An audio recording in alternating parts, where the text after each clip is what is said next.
Começa agora o programa Bem Viver, uma prosa sobre saúde, bem-estar, comida e agroecologia. Produção Rádio Brasil de Fato.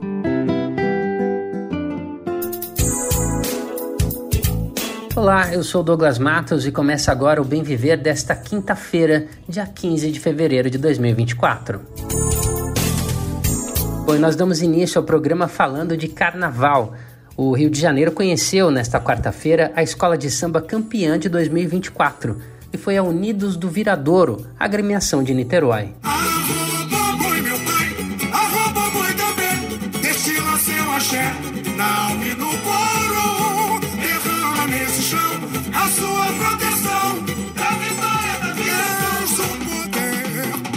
O poder que rasteja na terra, os padecer essa guerra, a força do voodoo, astro que abençoa a colher, reza pra renascer, toque de jada, lealdade brasa rubra, fogo em forma de mulher, o levante de liberdade, divindade da UNE. Com o samba enredo Arroboboi Dambê, sobre culto à cobra sagrada e a sabedoria africana, contando a batalha que transformou uma cobra em deusa na África.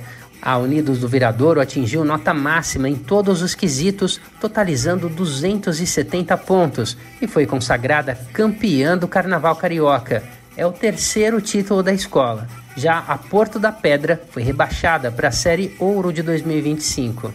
Num desfile praticamente sem erros, a Viradouro fechou a festa da Sapucaí com chave de ouro, já com o dia amanhecendo, apresentando um exército de mulheres. A escola foi fundada em 24 de junho de 1946 por Nelson Jangada e um grupo de amigos, foliões e torcedores de futebol da região.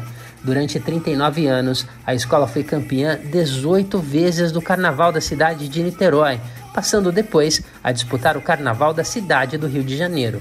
Os outros títulos da Unidos do Viradouro foram em 1997, com o samba enredo Trevas, Luz, a Explosão do Universo, e em 2020 com o tema Viradouro de Alma Lavada, conquistado após amargar alguns anos na segunda divisão do Carnaval da capital fluminense.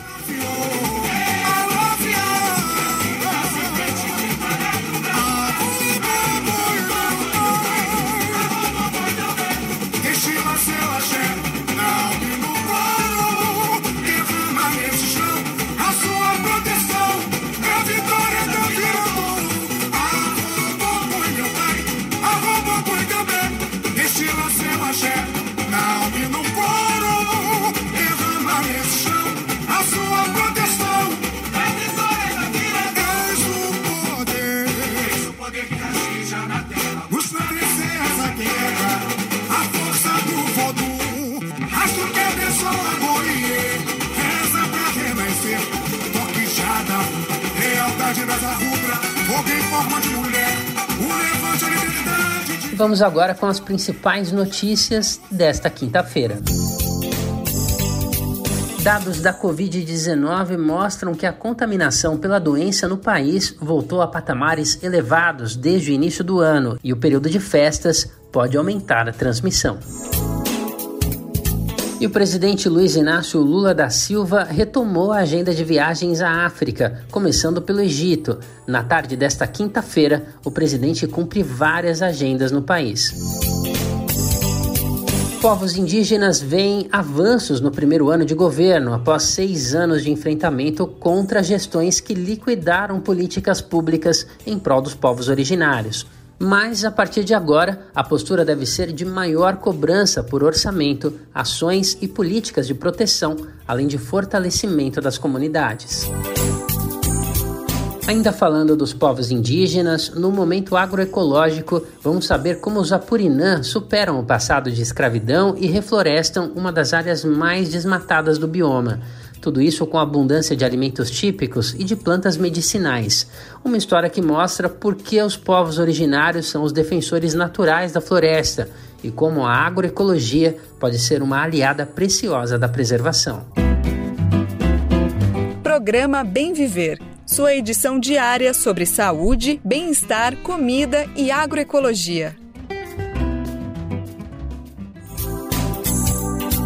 E criticada por denunciar a face violenta das polícias no seu desfile no último sábado, a escola de samba Vai Vai reagiu e emitiu uma nota explicando o samba enredo e as alas. A escola apresentou um enredo com o tema capítulo 4, versículo 3, da Rua e do Povo, o hip hop, um manifesto paulistano, em referência à música do grupo Racionais MCs. O desfile mostrou a realidade da periferia de São Paulo dos anos 90, com várias referências ao hip hop, à resistência do povo negro e à violência do Estado. Vamos conferir na reportagem de Rodrigo Gomes. O desfile da Vai Vai, maior campeã do carnaval paulistano, desagradou policiais e políticos de direita que exigiram um pedido de desculpas e o corte de verbas públicas da escola. O motivo foi que na noite de sábado, no sambódromo do AMB, uma ala retratou a tropa de choque da Polícia Militar.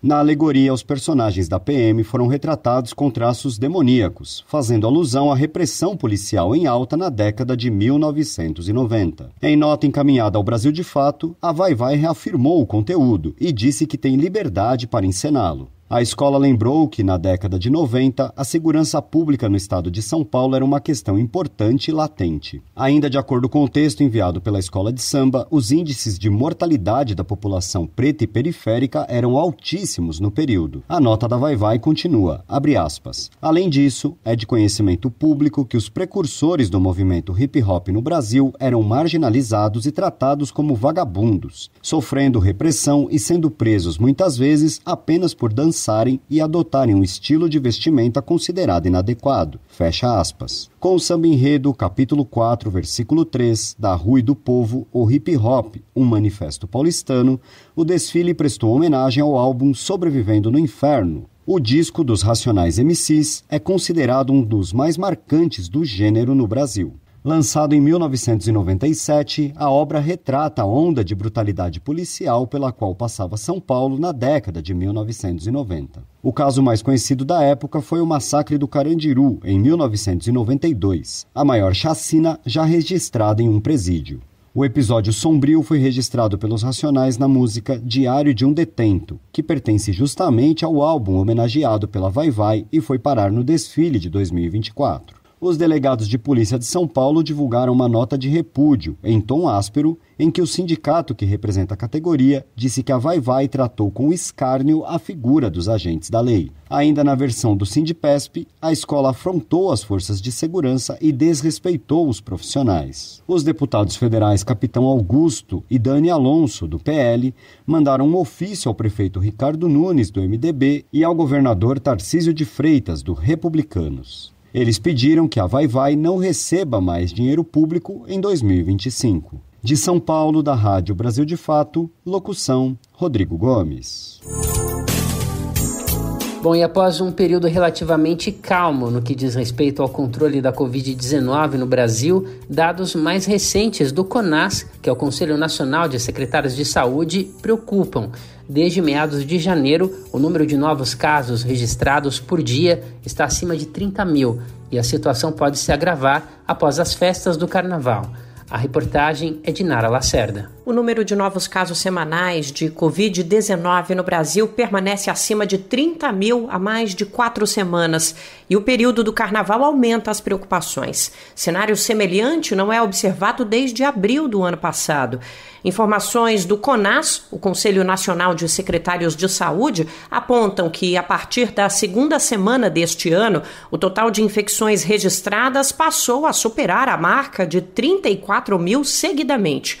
O resultado pode ser maior, já que testes caseiros não reportados ao sistema de saúde não são contabilizados e há pessoas que nem mesmo são testadas. A mais recente edição do boletim Infogripe da Fiocruz, a Fundação Oswaldo Cruz, mostra a tendência de alta no número de pessoas com síndrome respiratória aguda grave associada ao coronavírus em Mato Grosso e em Goiás, no Centro-Oeste, e em diversos estados da região Norte, a exemplo do Amazonas, Tocantins e Pará. Ainda de acordo com o levantamento, também há sinalização de crescimento no Acre e em Rondônia, embora com menor força. 4 capitais seguem a tendência de aumento da síndrome por causa da Covid-19: Belém, Cuiabá, Manaus e Palmas. Na cidade de São Paulo, os números também escalaram. Nas primeiras semanas de janeiro, o total diário de novos casos chegava, no máximo, a superar 160. Desde 28 de janeiro, no entanto, os registros estão acima de 300 novas infecções por dia, com datas em que chegaram a mais de 450. Os dados da Prefeitura da capital paulista foram processados pela equipe de pesquisa da plataforma Infotracker, desenvolvida pela Universidade de São Paulo e pela Universidade Federal de São Paulo. A média nacional de casos da síndrome respiratória aguda grave se manteve estável nas últimas semanas até 5 de fevereiro. Mesmo assim, o pesquisador do Programa de Computação Científica da Fiocruz e coordenador do Infogripe, Marcelo Gomes, alerta para os cuidados, especialmente para quem faz parte dos grupos mais vulneráveis. Ou ainda mantendo um patamar elevado, tá? A recomendação, especialmente para quem é grupo de risco, né? Então, pessoas de idade avançada, pessoas que têm alguma imunossupressão, né? O sistema imunológico de alguma forma comprometido, enfim, tá? Para essas, a recomendação, infelizmente, é não brincar o carnaval esse ano, né? Ficar em casa, curte os desfiles pela TV, escuta pelo rádio, né? Para não correr o risco de acabar se expondo e, eventualmente, desenvolver um caso grave, né? Porque o carnaval, a gente sabe, é muita gente, é muita aglomeração, é muita gente muito próxima uma do outro. Isso é que é o bacana do carnaval, é para isso que a gente brinca o carnaval, né? Mas isso, infelizmente, traz um risco de infecção, né? De exposição a vírus respiratórios extremamente importante, mesmo que seja, né, em locais abertos. Ele também ressalta a importância do distanciamento social para quem apresenta sintomas respiratórios. Também tem um recado importante aí para o restante do país e todas as faixas etárias de condições de saúde, que é pessoas que estão com um quadro de infecção respiratória, né? Então tá com sintomas ali de resfriado, tá com sintoma, né, parecido com uma gripe e tal. De novo, repouso, fique em casa. Por quê? Para não expor o restante da população. A Covid-19 ainda responde por mais de 90% dos óbitos ligados a infecções por vírus respiratórios no Brasil. Somente em 2024, mais de 960 pessoas morreram por causa do coronavírus. Desde que a doença passou a circular em território nacional, o país perdeu mais de 709 mil pessoas. De São Paulo, da Rádio Brasil de Fato, Nara Lacerda.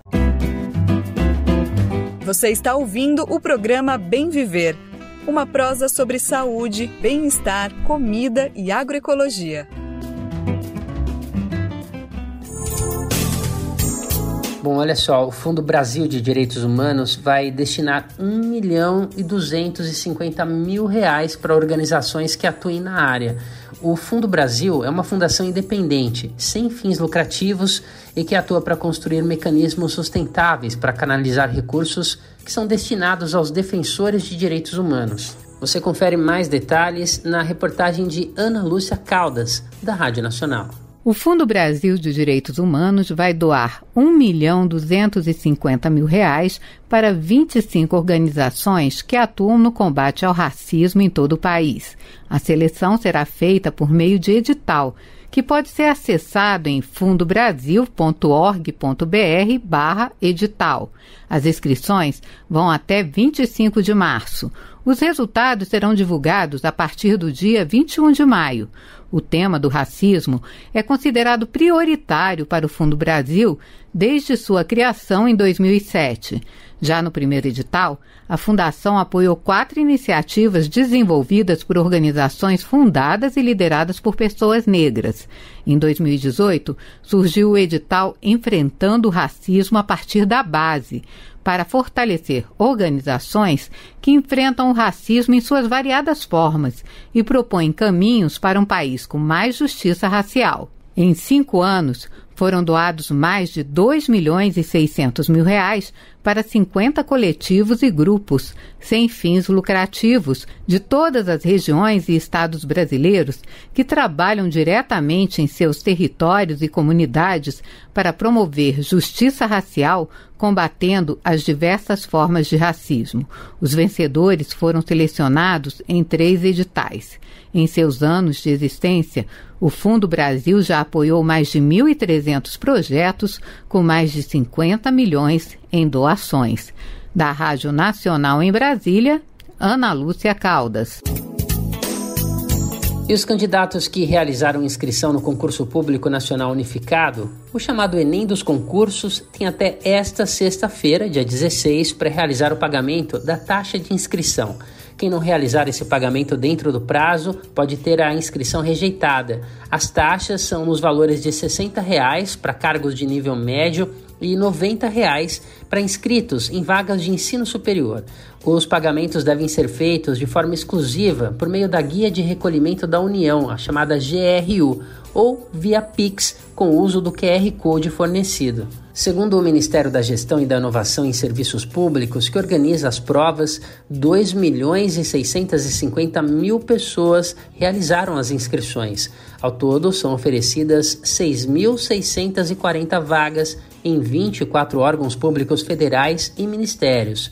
As vagas foram divididas em 8 blocos temáticos. Os candidatos inscritos podem concorrer a diferentes vagas dentro do mesmo bloco. Cada pessoa, ao realizar as inscrições, escolheu as vagas para as quais o perfil é adequado, com ordem de preferência. As provas do concurso unificado vão ocorrer no dia 5 de maio, um domingo. Todos os candidatos vão realizar os testes em 2 etapas no mesmo dia. Uma parte das provas será aplicada pela manhã e a outra durante a tarde. Os exames serão realizados em 220 cidades espalhadas por todos os estados do país e também no Distrito Federal. O local da prova é aquele que foi indicado no momento da realização da inscrição. O prazo terminou no último dia 9, antes do Carnaval. E milhares de pessoas de diversas regiões gaúchas se reuniram na cidade de Ipê para a 46ª Romaria da Terra. Realizada tradicionalmente na terça de Carnaval, a celebração deste ano teve por tema Escutar a Mãe Terra e com Maria cuidar da vida, reafirmando valores como justiça social, luta pela terra, defesa dos pequenos e cuidado com o meio ambiente. Esse encontro reúne romeiros, lideranças religiosas e políticas e representantes de movimentos populares e sociais. E no final, divulga uma carta com denúncias e anúncios. E você confere agora os detalhes na reportagem de Marcelo Ferreira, com locução de Douglas Matos.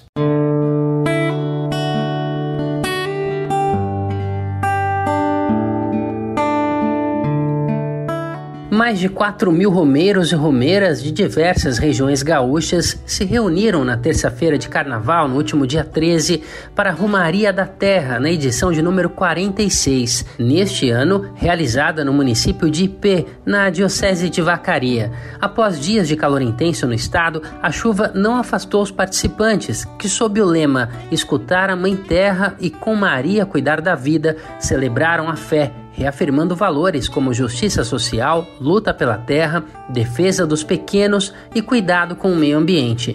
Era cedo quando os romeiros começaram a chegar na comunidade Nossa Senhora de Lourdes, onde foi feita a acolhida, antes da caminhada, que foi até o campo do Seminário de Ipê, no centro do município. No percurso, 4 momentos marcaram diferentes aspectos do evento. Místicas abordaram os temas ver e ouvir, o que fere a Mãe Terra, a agroecologia, o pacto de amor pela vida de Francisco e Clara e o cuidado pela vida e a luta das mulheres. Presente na cobertura da Romaria da Terra, o Brasil de Fato do Rio Grande do Sul conversou com romeiras e romeiros, organizadores, lideranças religiosas e políticas e representantes de movimentos populares e sociais. Como Andrei Tomás, membro da CPT, a Comissão Pastoral da Terra, ele integrou a equipe de coordenação na construção da edição da Romaria. Ele relata que em todo o processo, desde a escolha do local, passando pela definição do tema e também o modo de envolvimento da comunidade, se destaca o protagonismo da mulher camponesa. As mulheres aqui de Ipê organizaram a sua devoção a Maria trouxe a mãe de Jesus para caminhar com a gente e foi um processo de escuta dos clamores. Entre as lutas trazidas pelos romeiros está também o ataque de Israel à faixa de Gaza, conforme explica Andrei. A primeira imagem de Maria presente nessa romaria é a mãe da Palestina, a mãe que carrega seu filho morto nos braços. Nesse Natal não teve Natal em Belém. E no mundo inteiro, nós, ao celebrarmos Jesus e a sua mãe Maria, temos que nos recordar do que tem passado o povo palestino na terra de Jesus. Escutar o clamor da terra. Por esse motivo, de acordo com Tomás, a romaria diz não ao veneno, à semente transgênica e não ao latifúndio. Porque quando você vai expandindo suas propriedades, né, e criando campos de concentração daquelas pessoas desapropriadas da terra, você está destruindo a mãe, criando guerra. E a reforma agrária e a participação democrática no uso dos bens comuns nos convida a isso, a entender que a terra é dom de Deus, que ela não nos pertence, nós pertencemos a ela. Bispo da Diocese de Vacaria há 5 anos, Dom Silvio Guterres Dutra, lembra que esta não foi a primeira vez que a romaria ocorreu em sua diocese. Tivemos a ocasião de acolhê-la em Ibiraiaras, depois em Sananduva, e agora, pela terceira vez aqui na Diocese, a 46ª Romaria. E para nós tem um gosto especial essa Romaria desse ano, porque ela acontece aqui em IP. A IP tem como identidade ser a capital nacional da produção orgânica, da agroecologia. Nós temos aqui bravos agricultores, temos uma cooperativa forte, temos um guardião das sementes crioulas. Ao lembrar que essa edição começou há 1 ano, quando se encerrava a Romaria de 2023, realizada em Eldorado do Sul, o bispo afirma que hoje ocorre o chamado coroamento da Romaria, a partir do trabalho dedicado de muita gente. Tem a ver com a mão do pessoal daqui, que assumiu o Frei Clair, assumiu a Romaria, a cooperativa, os agricultores ecológicos, os agricultores familiares, os da semente crioula, abraçaram a Romaria com todas as lutas e dificuldades que a Romaria propõe e tem no caminho. E estamos chegando hoje com alegria, fazendo o coroamento da Romaria. Ela começou 1 ano atrás e nós tínhamos lá naquele período, 1 ano atrás, nós tínhamos ainda muito o impacto dos 3 anos de estiagem longa que nós tivemos aqui na região. E o escutar a terra vem um pouco disso. A terra está tentando dizer alguma coisa para nós. Precisamos abrir os ouvidos, a mente, o coração para escutá-la. Romeira, que mora desde que nasceu na comunidade Nossa Senhora de Lourdes, que recebeu a atividade, Andréa Cearon ajudou na organização da Romaria, oferecendo trabalho, casa e alimento. Ela conta que toda a comunidade se envolveu na preparação, além de moradores e movimentos do município. E para nós é uma honra estar recebendo essa Romaria, é um privilégio entrar para a história das Romarias, o nosso município ser contemplado e estar aqui na nossa comunidade. Para nós é um imenso orgulho estar recebendo todo esse pessoal da Romaria, que vem aqui com fé, com devoção, que para nós é um exemplo de motivação, de esperança para a caminhada no cuidado com a Mãe Terra, com a esperança e a fé que a gente tem de um futuro melhor. Natural do município de Antônio Prado, o padre Celso Siconeto atua na paróquia Santo Antônio da Forqueta, em Caxias do Sul, e conta que participa da Romaria da Terra desde 1981. A gente está aqui mais uma vez partilhando o sonho de um mundo mais justo, mais fraterno, acreditando nas alternativas que o povo vai construindo, como é a alternativa da agricultura ecológica, a agroecologia.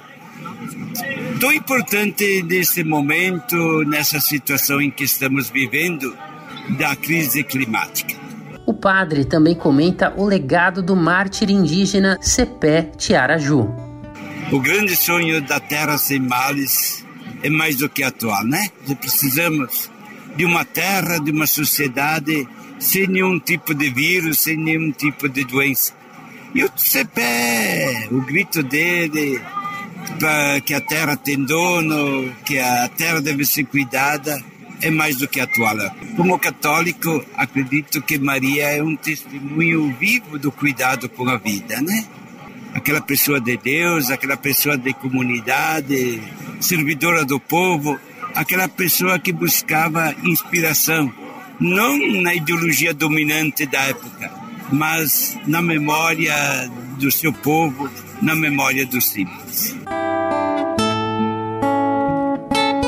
Durante a celebração, lideranças de diversos movimentos sociais e populares fizeram falas em homenagem ao bispo emérito da Diocese de Vacaria, Dom Orlando Dotti. Sempre presente nas romarias, esteve em quase todas as realizadas no Rio Grande do Sul e também em outros estados, quando era presidente nacional da CPT, a Comissão Pastoral da Terra. Após as homenagens, Dom Orlando agradeceu e disse que apenas procurou se manter fiel às suas raízes. Nós sempre mantivemos firme essa ideia, porque ela é fundamental. Sem uma distribuição melhor da terra, a gente não vai produzir melhor alimento. E o que interessa é que a terra produza alimento e não se torne apenas um fator do mercado. Então, eu me sinto muito feliz, porque a Romaria da Terra tem como centro a vida e tudo o que favorece a vida. E o tema desta Romaria é muito importante, porque aborda o tema da alimentação. E uma alimentação sadia também dá uma vida digna para todos. No encerramento foram entregues mudas de ipê e de plantas frutíferas da região para que os presentes as levassem para plantar nas suas casas. Entre as lideranças políticas estiveram o ex-governador Olívio Dutra, o presidente da CONAB, a Companhia Nacional de Abastecimento Edgar Preto, e os deputados federais Dionilson Marcon e Elvínio Bongás, além do deputado estadual Adão Preto Filho. Após o evento, foi lançada a carta oficial da Romaria da Terra da edição de número 46 neste ano, e nela foram feitas denúncias e anúncios. Entre as denúncias, a economia concentradora e injusta que acoberta a invasão de terras indígenas no Brasil, toda forma de violência contra os povos mais humildes, especialmente as mulheres, o uso indevido de venenos na agricultura com a liberação indiscriminada de agrotóxicos, a ideologia da meritocracia que discrimina os menos favorecidos e o uso e a manipulação de Deus para justificar a opressão e a manipulação do povo. Já os anúncios da carta destacaram a reforma agrária, a agricultura familiar e a agroecologia como meios para a justiça social, a partilha, o associativo e o comunitário como construtores de uma sociedade saudável e justa, a participação do povo de forma consciente como forma de gestar a paz e um convívio sadio. A agroecologia e as sementes crioulas como bandeiras permanentes, a produção e o consumo de alimentos agroecológicos e orgânicos, o irmão indígena Sepete Araju como inspirador e mártir na luta pela reforma agrária, os jovens organizados e conscientes como sinais de esperança, as mulheres organizadas como protagonistas da vida e da esperança e as comunidades de fé e convívio como alento e impulso para os filhos e filhas de Deus. Da Rádio Brasil de Fato, com reportagem de Marcelo Ferreira, no Rio Grande do Sul. Locução, Douglas Matos.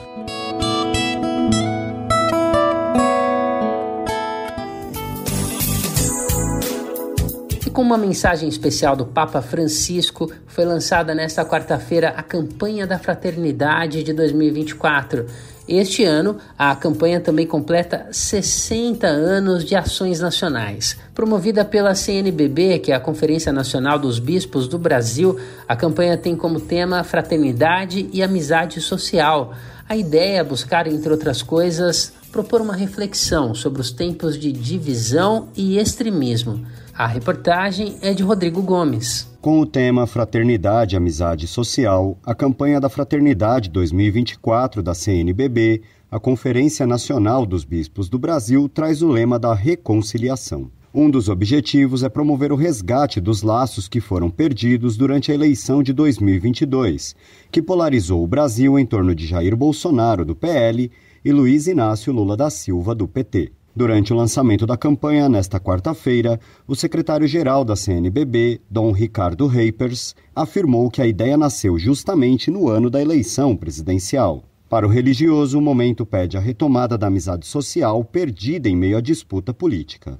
comecemos a curar as feridas dentro das nossas casas, nas nossas famílias, nas divisões internas, nas nossas comunidades, pedindo perdão, reatando laços e vínculos que foram perdidos e fortalecendo os vínculos de fraternidade e amizade social. Além de Dom Ricardo Reipers e do secretário executivo de campanhas da CNBB, o padre Jean Paul Hansen, a cerimônia apresentou um vídeo com mensagem do Papa Francisco. O pontífice falou da necessidade de se ampliar os círculos de amizade e estender o amor a todo ser vivo, vencendo fronteiras e superando barreiras geográficas. A campanha deste ano também marca os 60 anos do movimento. A primeira campanha da fraternidade aconteceu em 1962, no Rio Grande do Norte. 2 anos depois, em 1964, a campanha se estendeu para todo o Brasil e, desde então, ocorre a nível nacional.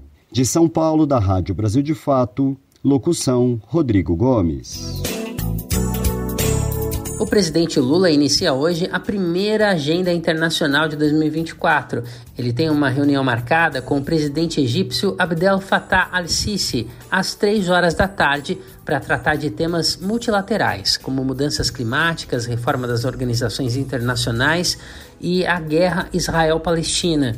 As pautas da agenda bilateral dos dois países também estão incluídas, passando pelo comércio, investimentos, cooperação técnica em educação e em defesa. Há ainda a expectativa de assinatura de acordos bilaterais. Em 2024, Brasil e Egito celebram 100 anos de relações diplomáticas. O país é o segundo maior parceiro comercial do Brasil na África. No ano passado, o comércio bilateral entre as duas nações totalizou quase 3 bilhões de dólares. Vale lembrar que essas trocas comerciais devem passar por incrementos com a abertura do mercado egípcio para diversos produtos brasileiros, como peixes e derivados, carnes de aves, algodão, bananas e gelatina e colágeno. Está em discussão, inclusive, uma rota aérea entre os dois países, que vai de São Paulo ao Cairo. Em 2023, o país africano teve uma atuação fundamental no processo de repatriação de famílias brasileiras presas na faixa de Gaza. A ação permitiu o retorno de 115 pessoas ao território brasileiro. Após a visita ao Egito, Lula vai para a Etiópia, onde também participa de reuniões bilaterais. Ele vai estar presente como convidado na cúpula número 37 de chefes de Estado e governo da União Africana, uma organização que tem representantes de 55 nações do continente.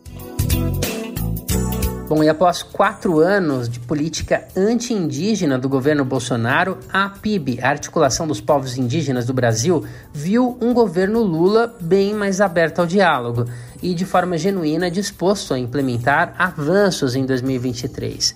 Entre os principais avanços está a aprovação da lei orçamentária, que destinou verbas para a continuidade da ação da FUNAI, a Fundação Nacional dos Povos Indígenas, e também a posição de Lula contra o marco temporal. A gestão petista, no entanto, esbarra em si mesma, diante das contradições políticas de um governo de frente ampla, conforme avaliou o coordenador da PIB, Kleber Caripuna, em entrevista exclusiva ao programa Bem Viver, realizada pelo repórter Murilo Pajola.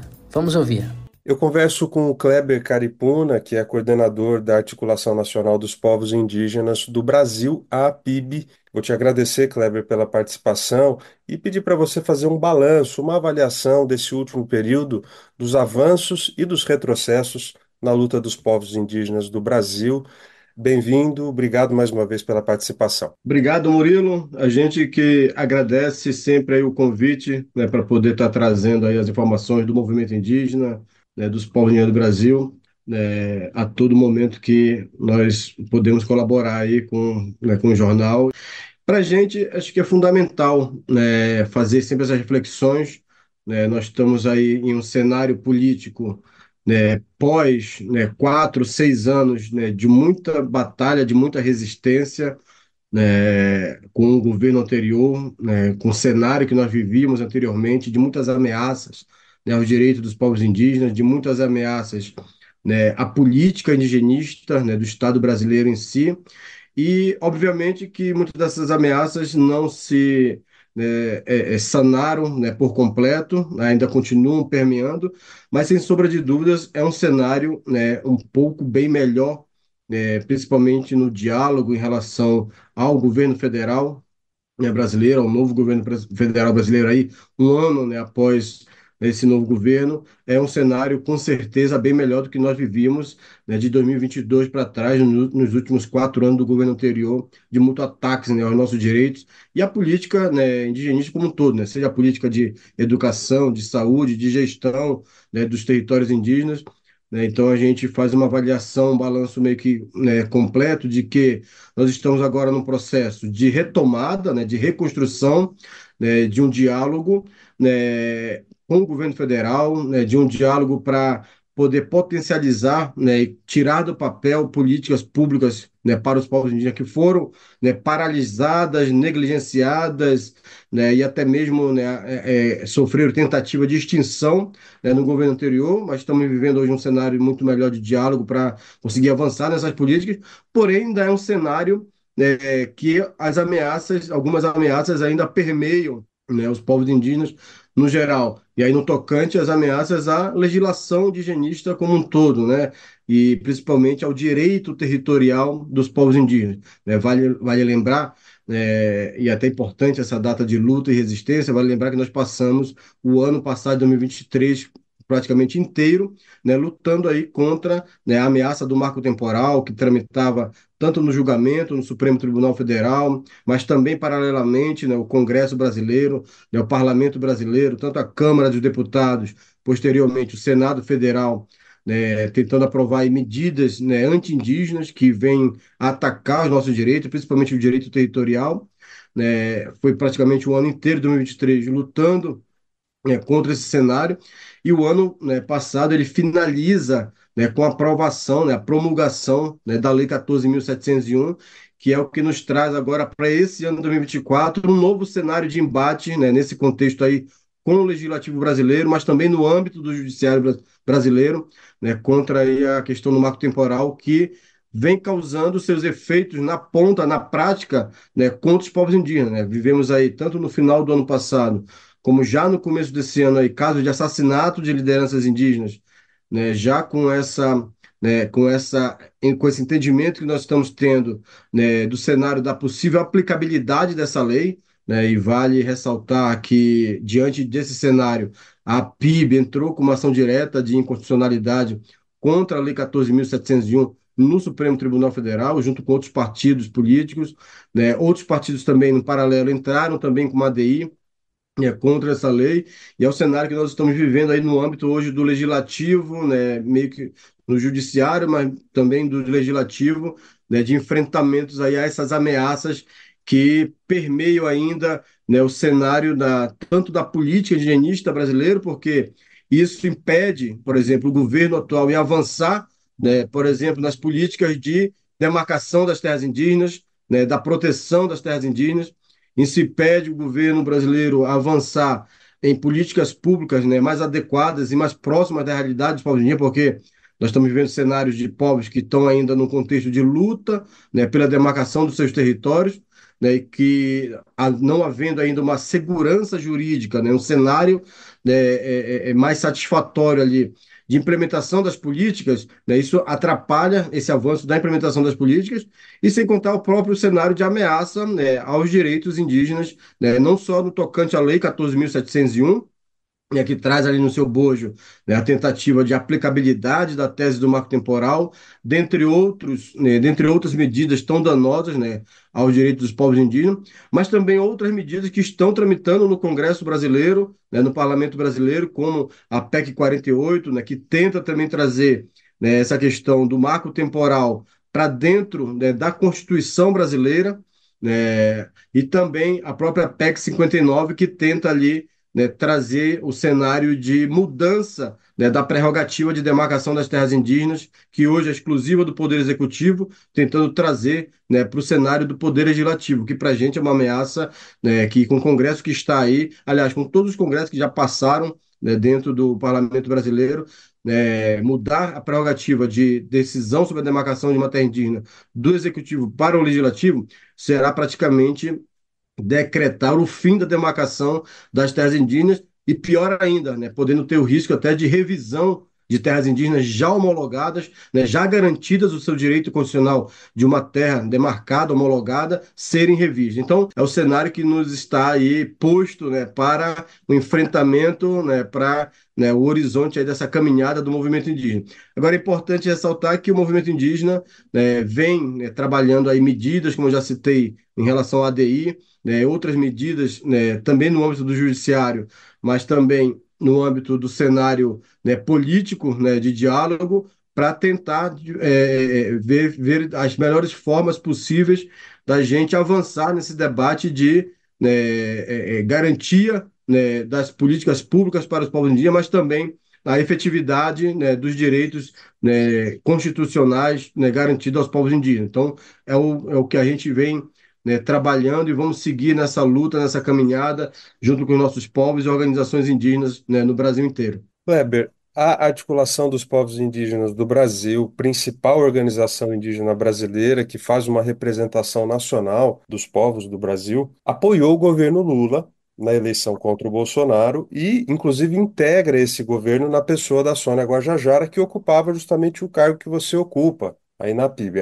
Foi coordenadora da PIB, a atual ministra dos Povos Indígenas. Como está a relação da APIB com o governo? Ainda é uma relação de apoio, apesar do governo ter demonstrado problemas na hora de avançar com os direitos dos povos indígenas, especialmente como você citou, com a relação no Congresso, que muitas vezes o governo vai para o Congresso, mas não constrói maioria para pautas que poderiam garantir direitos dos povos. A APIB ainda tem uma postura de apoio ao governo, é um apoio crítico. E há algum momento em que essa tensão pode evoluir para uma posição da PIB com críticas mais frontais ao governo Lula? Essa é uma excelente pergunta, Murilo, que inclusive, né, saímos agora, essa semana anterior, estávamos em planejamento interno da PIB, junto com diversas lideranças indígenas do Brasil inteiro, e esse foi um dos pontos de reflexão, né, do movimento indígena nacional para, né, como lidar, né, como, né, trabalhar, né, essa relação agora com o Poder Executivo Federal, né, já nesse segundo ano agora de mandato, né? Vale ressaltar que uma reflexão importante que foi feita pela liderança, por todos nós, é que aquele momento, né, do cenário eleitoral em 2022 era mais do que necessário o movimento indígena brasileiro estar junto, né, no processo de candidatura do então candidato, né, presidente Lula na época, né, para as eleições, porque para a gente era o único projeto político de país viável, né, para a gente, né, seguir, né, caminhando com as nossas pautas. E fizemos isso, né, garantimos, né, uma grande maioria do apoio dos povos indígenas do Brasil para, né, a candidatura do presidente Lula, e estivemos, inclusive, né, na construção, na proposta de construção do governo, né, na época da transição de governo, né, apoiando ali todo o debate sobre a política indigenista, inclusive trabalhando a ideia da criação do Ministério dos Povos Indígenas, que assim, né, como foi prometido na campanha, foi criado com essa expectativa mesmo, né, perspectiva aí de avançarmos, né, nas políticas públicas para os povos indígenas, né, no âmbito do novo cenário de governo federal. É óbvio que a gente tinha também, né, um balanço, né, a gente tinha também um cenário de possíveis restrições desses avanços, né, que poderiam ser comprometedores, né? A gente tem a plena consciência de que o governo ele foi montado um governo de composição, ele não é um governo 100% progressista, alinhado às nossas bandeiras de luta, né? Temos ali ministérios, né, políticos, pessoas ali dentro, ministros e ministras, que se portam contra determinadas pautas indígenas, isso para a gente está muito claro. Então, visto esse cenário, no ano passado, a gente fez um diálogo, né, no sentido de entender o que era a conjuntura, né, do ano de 2023, principalmente, né, com o governo chegando, né, tendo que se apropriar ali de várias informações que, inclusive no âmbito da transição de governo, informações que foram negadas, né, para a gente entender como que iria encontrar, né, a casa, né, de que forma iria encontrar, né, a situação do governo federal. Então entendemos que era um momento ali de reconstrução, né, de alinhamento, o próprio Ministério dos Povos Indígenas ainda se estruturando, né, por se tratar de um ministério novo, né, a própria FUNAI, né, Fundação Nacional dos Povos Indígenas, ainda em processo também de retomada, né, com um orçamento muito ínfimo, né, ainda com pessoal, né, equipe, né, pessoal ainda muito irrisória, né, a saúde indígena ali toda se estruturando, né, tivemos que enfrentar aí um processo da crise Yanomami, né, que foi bem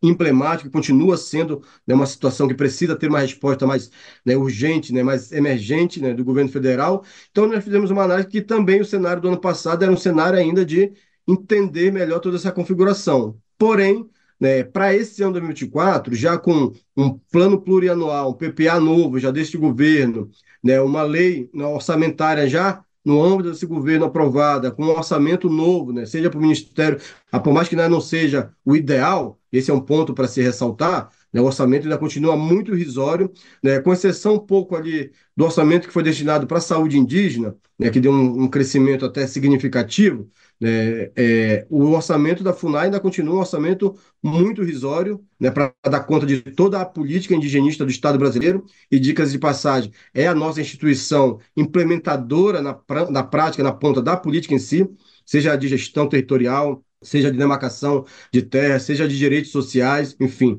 Então é uma demanda muito grande, o orçamento da FUNAI hoje não chega nem a 1 bilhão, né, muito menos do que isso, então ainda precisa avançar muito mais. O próprio orçamento do Ministério, né, com toda a demanda que tem, né, ainda é um orçamento também muito pequeno. Então começamos a entender que o cenário que a gente avaliou no ano passado, né, ainda de diálogo, né, ainda de entendimento, né, da construção, da reconstrução que estávamos, para esse ano é um cenário que a gente precisa cobrar do governo mais efetividade de algumas pautas.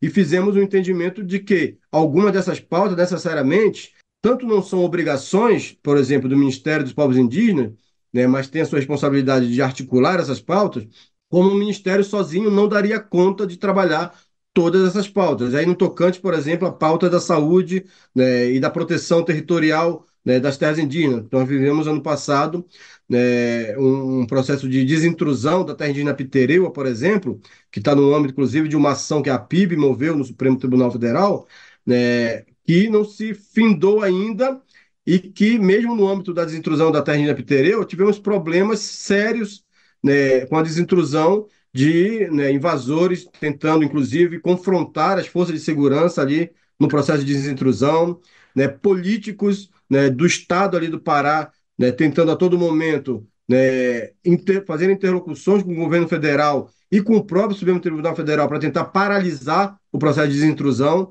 Esse é um caso de Apitereu, nós estamos falando de outras terras indígenas que tem para desintrusar, né, Munduruku, Caiapó, enfim, a própria Yanomami, várias outras, né, para desintrusar. Então esse vai ser um cenário de embate político, do campo político, né, mas também um embate para dentro do governo, no campo, né, de, né, trabalhar um melhor orçamento para ver como que avançamos nessa pauta. Então, esse ano a gente está elegendo que é um cenário, sim, de continuidade de um diálogo com o governo, né, porque, como eu falei logo no início, né, é um cenário muito melhor de diálogo que nós vivemos nos últimos 4 anos do governo anterior, porém é um cenário que vamos ter, né, de maior cobrança, por se tratar agora de um segundo ano do governo, né, com orçamento, com PPA novo, ações pensadas já por esse governo para serem implementadas. Então a gente precisa arrancar isso do papel, né, e tendo um cenário, e colocando nesse contexto um cenário de embate, inclusive, com alguns atores dentro do governo, que estão a todo momento tentando paralisar, por exemplo, uma das principais pautas do movimento indígena, que é a demarcação das terras indígenas. Então, a gente, né, por exemplo, o ex-ministro Flávio Dino sai sem homologar, sem trabalhar, né, a portaria declaratória de nenhuma terra indígena, sendo que a FUNAI, né, encaminhou, né, o Ministério dos Povos Indígenas encaminhou para o Ministério da Justiça mais de 30 processos, né, de portarias declaratórias para serem, né, assinadas pelo ministro da Justiça, né, naquele momento até então, o ministro Flávio Dino, que não fez, né, saiu, está deixando essa missão para o ministro Lewandowski, que vamos estar, né, é uma das coisas que saiu também do planejamento agora nosso, né, fazer agendas com esses ministérios estratégicos, né, seja o MJ, o próprio Ministério dos Povos Indígenas, Ministério do Meio Ambiente, enfim, IBAMA, outros ministérios afins, para que a gente, quanto movimento indígena, né, não espere apenas do Ministério dos Povos Indígenas fazer essas articulações. A gente mesmo dê continuidade nesse processo, né, e até num processo até maior de pressão, porque não dá para o governo, as outras pastas que têm responsabilidade também, querer jogar tudo isso como uma responsabilidade do Ministério dos Povos Indígenas, que não é, né? E querendo, e de alguma forma tentando ali queimar, né, a imagem do Ministério, o papel que o Ministério tem dentro, né, do governo federal, né, de articulador, né, de promotor aí dessas articulações junto às outras pastas que são tão necessárias. Então, né, é um entendimento nosso e é como nós vamos nos portar nesse ano, ajudando o Ministério dos Povos Indígenas, ajudando a FUNAI, ajudando a CESAI a ter uma maior incidência de cobrança junto às outras pastas ministeriais e outras autarquias, outros órgãos, para que a gente consiga avançar na política, né, tendo esse cenário aí de conjuntura interna do governo, com pessoas que remam contra a maré, né, para avançar com a política indigenista, né, do Estado brasileiro nessa conjuntura atual. Bom, eu conversei com o Kleber Caripuna, coordenador da Articulação dos Povos Indígenas do Brasil, que deixou o recado. A APIB apoiou o governo Lula, mas esse apoio começa a se transformar em cobrança, com uma postura independente que vai cobrar do governo as promessas que foram feitas durante a campanha. De Lábrea, no Amazonas, da Rádio Brasil de Fato, Murilo Pajola. E o Momento Agroecológico de hoje vai contar a história de luta e sobrevivência dos indígenas Apurinã, sofrendo violência desde a colonização, passando pelo ciclo da borracha. O povo resistiu literalmente até o seu último membro. Só nos anos 90, com o reconhecimento da terra indígena Caititu, a história começou a mudar. Atualmente, o território é um dos mais reflorestados na área que mais sofre com o desmatamento na Amazônia. E os indígenas construíram esse trabalho com um sistema que junta plantio de árvores e produção de alimentos. A reportagem é de Murilo Pajola, em Lábrea, no Amazonas.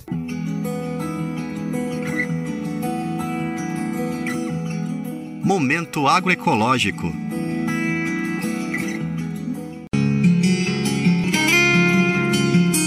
Tá aí o urucu, tá aqui a pupunheira, tá aqui o mari, tá aqui o biribá. Aos 73 anos, seu Marcelino, indígena do povo Apurinã, no sul do Amazonas, anda todos os dias pelo seu SAF, que é a sigla para Sistema Agroflorestal. Essa é uma técnica que une espécies nativas ao cultivo de alimentos, sem veneno e de forma sustentável. O SAF é um modelo, vamos dizer, que a gente faz hoje sem devastar, vamos dizer, quase a natureza. Porque, vamos dizer, o SAF é feito num lugar que é de onde as árvores já tinham sido derrubadas, vamos dizer, lugar de capoeira, vamos dizer, onde era campo, não tem mais plantio, então a gente estamos reflorestando, então a gente está reflorestando no lugar de capoeira. Então o SAF é isso, vamos dizer. O SAF é a diversidade de pronto, né? Não é monocultura. Essa união entre floresta amazônica e alimentos típicos da região faz bem para o meio ambiente e ajuda a recuperar áreas desmatadas. Até agora, o indígena Apurinã reflorestou uma área de 120 mil metros quadrados, o que é muito oportuno, já que o SAF do seu Marcelino está no arco do desmatamento, onde a floresta queima num ritmo muito mais acelerado do que em qualquer outro lugar do bioma. Então hoje a gente planta de uma carreira a outra aqui, são 5 metros que tem de largura, olha, lá está, passou uma carreira lá, outra aqui. Nesse intervalo aqui, a gente planta 4 carreiras de mandioca. E como que eu vou viver? Plantando só fruta, coisa e tal, e a minha mandioca, o amazonense não sabe viver sem a farinha dele. A variedade é imensa. Tem açaí, abacaxi, babaçu e o tupumã, essa fruta alaranjada por dentro, que é um patrimônio gastronômico da Amazônia. Isso aqui bota num pão, bota numa tapioca e isso fica delicioso. Experimenta aí para você ver. Tudo isso acontece na aldeia Novo Paraíso, dentro da terra indígena Caititu. Mas para chegar até aqui, seu Marcelino Apurinã teve que enfrentar momentos sombrios e sobreviver à violência do colonizador. A nossa aldeia foi exterminada, vamos dizer, pelo patrão. Só escapou o meu avô que criou, Curumim, e o patrão criou, nós fomos expulsos, os patrões que ele tomou de conta. A partir dos anos 1940, quem dava as cartas na região eram os patrões da borracha, proprietários que exploravam a mão de obra escrava indígena para produzir o látex, que abastecia a indústria bélica dos Estados Unidos na Segunda Guerra Mundial. Tanta escravidão, a pior era que tinha caçador, matador de índio, tinha cachorro para correr atrás de índio para tocar fogo nas malocas. E quem mandava eram os patrões, os seringalistas, matavam os índios adoidados. Nós tivemos, então, quase acaba com nós. Para escapar do seringal, uma viagem de 4 dias de canoa, seu Marcelino foi para a cidade de Lábrea, onde a terra indígena Caititu havia acabado de ser reconhecida pelo Estado brasileiro no começo da década de 1990. E aí ele encontrou esse cantinho que virou a aldeia Novo Paraíso, o lar do cacique Marcelino e da família dele. Isso aqui é a sopa de macaxeira falada. Meu nome é Maria dos Anjos Nogueira, sou esposa do cacique e trabalho na medicina tradicional. Esse aqui é o girassol, ele serve para a pessoa que tem problema de AVC, a gente faz o chá da semente. Isso aqui é a oriza, a gente toma o chá para quem tem problema de veia entupida, circulação de sangue. E isso aqui é a famosa chicora, que muita gente só usa para tempero, né? Isso aqui, quando a mulher está menstruada ou está com problema sinal, sintoma de hemorragia, você pode arrancar o pé dele, a raiz, machucar e fazer o chá. É difícil encontrar uma doença para a qual a Dona Maria não tenha um remédio no quintal. De origem apurinã, ela aprendeu desde cedo que a floresta é também uma farmácia. Ele é bem docinho. O conhecimento tradicional é herança de uma época em que a saúde indígena ainda não era uma política pública no Brasil. Agora, porque já tem essa equipe de saúde que fica tratando as pessoas, sempre vão, mas de primeiro não tinha. Então as crianças tinham muita verma, às vezes estava atacando, a gente fazia o chá da semente, da raiz e dava, misturado com esse mentruz aqui. A Dona Maria já está acostumada com os parentes apurinã pedindo remédios da sua horta medicinal. Ela não deixa de ajudar, mas sempre dá um puxão de orelha. Muita gente tem deixado a sua cultura abandonada. E eu não quero deixar, eu quero sempre continuar. Mas vocês plante para fazer que nem eu, que não é toda vez que vocês têm que entender, não. Plante. Hoje eu tenho porque eu planto, e eu aprendi com minha mãe. A produção da aldeia Novo Paraíso serve para alimentar os filhos, netos e bisnetos do casal. O restante é vendido para comerciantes da cidade de Lábrea e ajuda a sustentar a família. A terra indígena Caititu está às margens da BR-230, a Transamazônica, rodovia que virou um dos principais vetores de desmatamento da floresta. A gente está próximo da cidade. É uma aldeia que não tem mais caça, não tem mais peixe, que eu já disse. A gente tem que criar. Para cá a estrada. É para cá a estrada. O carro-chefe da produção é o coloral, feito com urucum. Todas as etapas do preparo acontecem dentro da aldeia Novo Paraíso. O plantio, a moagem e a torra. Para nós indígenas, antigamente, o urucum nós só usávamos para nossas pinturas, a pintura de artesanato. Mas hoje não, hoje é o principal aqui, como a gente mora quase dentro da cidade, é muito próximo da cidade, então hoje a gente faz dele, vamos dizer, faz que nem tempero, faz o coloral, né, para dar um gosto melhor, mudar a cor da comida. E o produto final, uma marca que é a cara do seu Marcelino, do povo apurinã e do desenvolvimento sustentável na Amazônia. Além do sustentável, que hoje o mundo inteiro está preocupado, vamos ver, com a vegetação que está sendo destruída. Então eu estou, vamos dizer, plantando, vamos dizer, para não destruir, porque o mundo vai ser mundo para nós conviver se nós tivermos um certo cuidado, um bom cuidado. De Lábrea, no Amazonas, para a Rádio Brasil de Fato, Murilo Pajola. Bom, e a edição do Bem Viver desta quinta-feira fica por aqui. E você pode nos ouvir na Rádio Brasil Atual 98,9 FM na Grande São Paulo ou no site radio.brasildefato.com.br. O programa vai ao ar em diversas rádios pelo país e a lista completa de emissoras que retransmitem o Bem Viver você encontra no nosso site, na matéria de divulgação diária do programa. O Bem Viver também fica disponível como podcast no Spotify, Deezer, iTunes e Google Podcasts. A apresentação do programa foi de Douglas Matos, o roteiro de Rodrigo Gomes, edição e produção de Daniel Lamir e Douglas Matos, trabalhos técnicos de Lua Gattinone, Adilson Oliveira e André Paroche, coordenação de rádio e TV Monize Ravena, diretora de programas de áudio Camila Salmásio, direção executiva Nina Fidelis, apoio Equipe de Jornalismo do Brasil de Fato. Você ouviu o programa Bem Viver, uma prosa sobre saúde, bem-estar, comida e agroecologia. Produção Rádio Brasil de Fato.